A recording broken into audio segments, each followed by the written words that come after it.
Hello bibliophiles, my name is Megan or Meg, whichever you prefer, and today, as the title tells you, I'm going to talk about my top 10 books in 2024.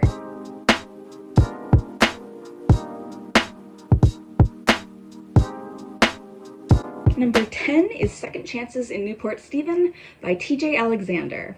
This follows Eli, a trans man who has just returned home for the holidays after losing his job on a TV show. And when he's back in Florida, he runs into his high school ex, Nick, whose point of view we also get. And it's a second chance romance, as the title suggests. And it's also a Christmas romance. And the funny thing is, I never expected to like a Christmas romance because I've only read one before. It was Kiss Her Once for Me by Alison Cochran, and I thought it was okay. And I thought maybe the reason I didn't like it was the Christmas aspects, because I'm not a Hallmark girly, I don't like those movies. But this was so good, and it made me realize that I like the trope of second chance. And one of my favorite things about this is that Nick, his love interest, doesn't have a big sexuality crisis when he realizes he's still attracted to Eli. He's just kind of yeah, I'm into him. And there's nothing wrong with a sexuality crisis in books, of course, but it's just nice to have something a little bit different. And yeah, I really liked the family dynamics in here.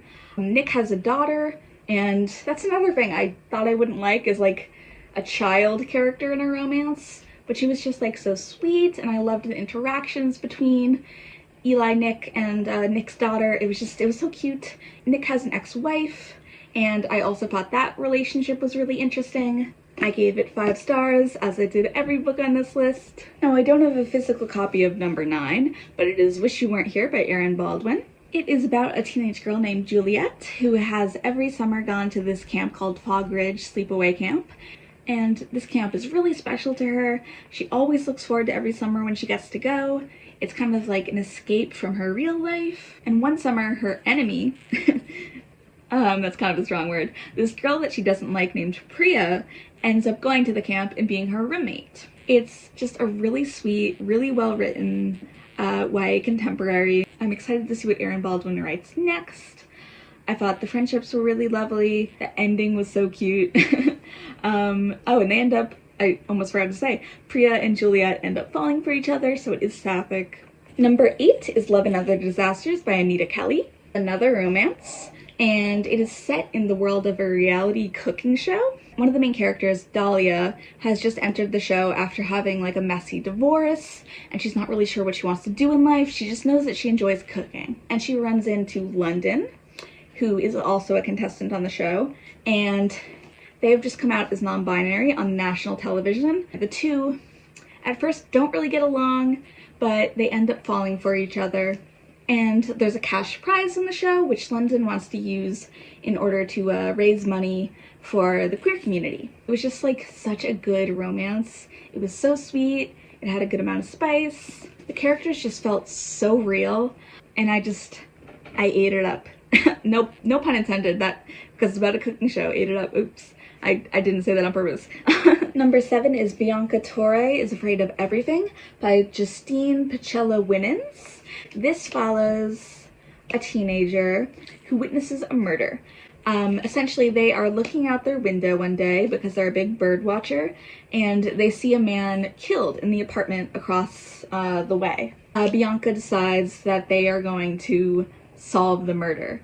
And they're also coming to terms with the fact that they're non-binary. Also, Bianca has extreme anxiety, and they will have to confront their fears as they try to solve this murder. It's just really campy, I would say. Don't go in expecting a serious murder mystery with with a really believable ending. This is campy and fun. The audiobook is really good. I think it's a really underrated YA book. And we just do not have enough books with non-binary lesbians. So if this sounds interesting, pick it up. Or even if it doesn't sound interesting, pick it up just to read about a non-binary lesbian.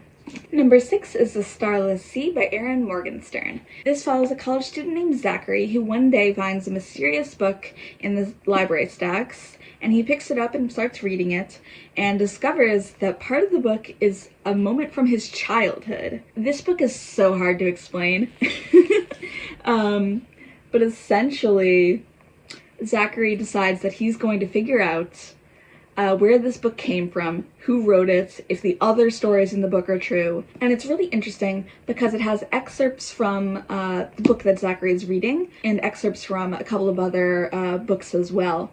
As he goes on his quest to try to find out where this book came from and if it's true, he encounters the Starless Sea and this kind of magical place where stories come true, and it's just beautifully written. The writing is so lyrical. I was underlining so much. And it's really just like about the power of stories and the stories within it that the characters are reading are just like these beautiful fairy tales. The characters are so unique and interesting. Highly recommend. Speaking of hard to explain, number 5 is This Is How You Lose the Time War by Amal El-Mokhtar and Max Gladstone. So this is about 2 women who are in like an alternate universe. This is not our world. This is a world where timelines are kind of at war with each other, I guess is how I would explain it.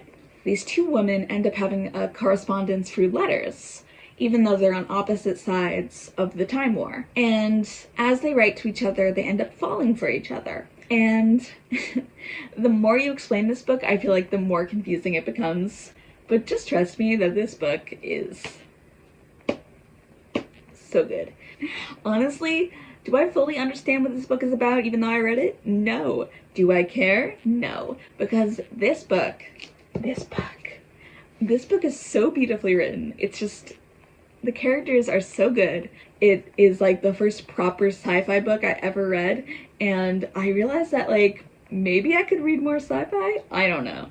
I've never been a sci-fi or fantasy girly, but like, you know, I really enjoyed The Starless Sea, and now I really enjoyed this. So I'm gonna keep like trying to read new genres in 2025. Number 4 is Gwen and Art Are Not in Love by Lex Croucher.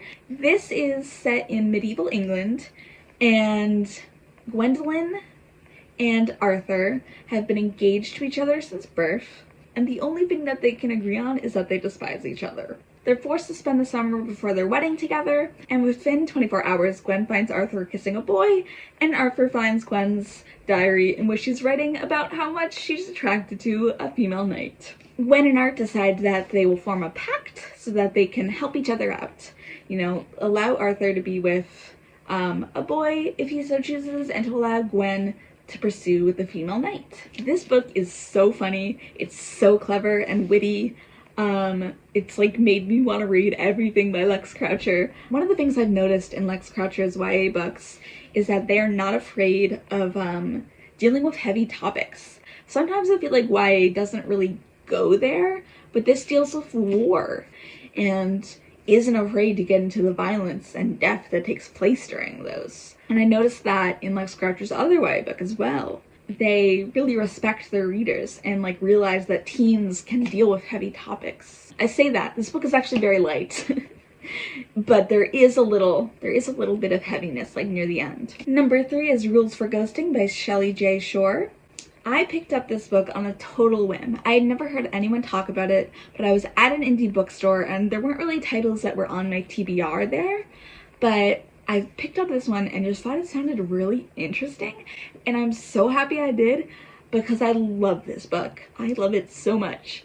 It was like the last or one of the last books that I read of 2024, and I didn't expect it to be a 5-star necessarily, but it blew me away.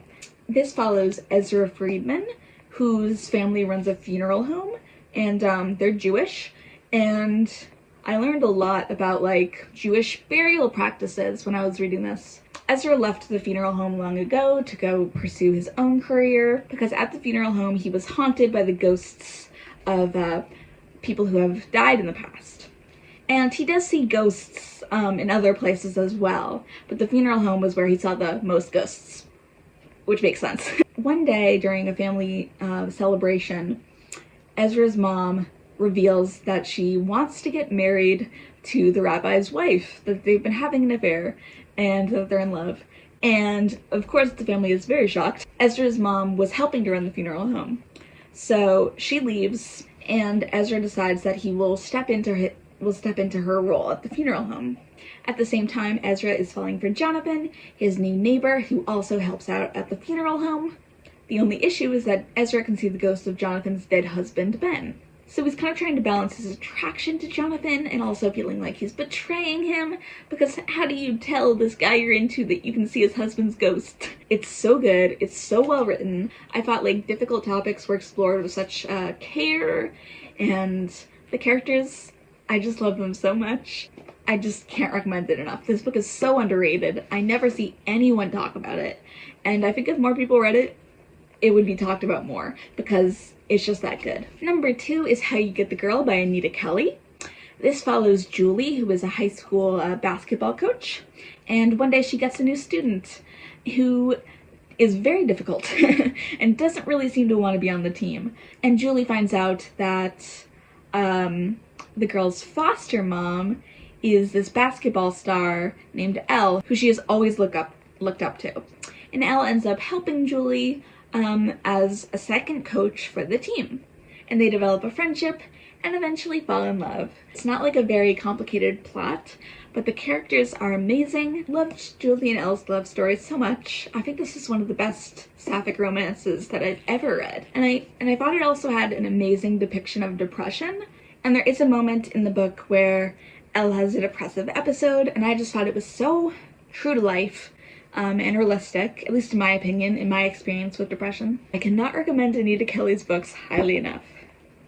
And my number 1 book of the year is, drumroll please, We Could Be So Good by Cat Sebastian. This is one of the most beautiful love stories I've ever read. That sounds so dramatic, but it's true. And it was like the second book I read of the year, I think. I read it really early and it stuck with me throughout the entirety of 2024. It is about Nick and Andy, who work for the same newspaper. Nick is a reporter and Andy is the son of the man who runs the newspaper. Andy's father expects him to take over the newspaper when he retires, and Andy has absolutely zero interest in doing that. Andy and Nick keep running into each other and they strike up a friendship. And Nick realizes pretty quickly that he's falling for Andy. And oh, I didn't say, this is set in 1950s New York City. So it's not a good time to be a gay man. So Nick is trying to repress his feelings for Andy, eventually learns that the feelings are mutual, and I don't know, this just like rewired my brain chemistry.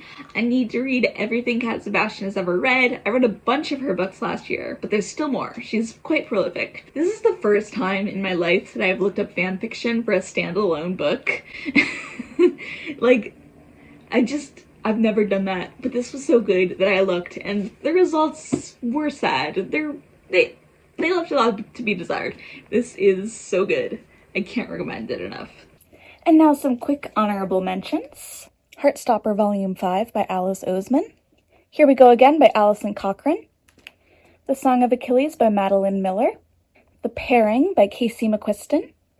One Perfect Couple by Ruth Ware. Homegrown Magic by Jamie Pacton and Rebecca Potos. Outdrawn by Deanna Gray. And finally, Mother Country by Etaf Ram. So this stack of books, which is hard to get in frame, is my top 10 books of the year. I hope you enjoyed this video. Thank you for watching. If you could subscribe, I would love that. You could also like the video and leave a comment. I have some links down below about other places where you can find me. Bye!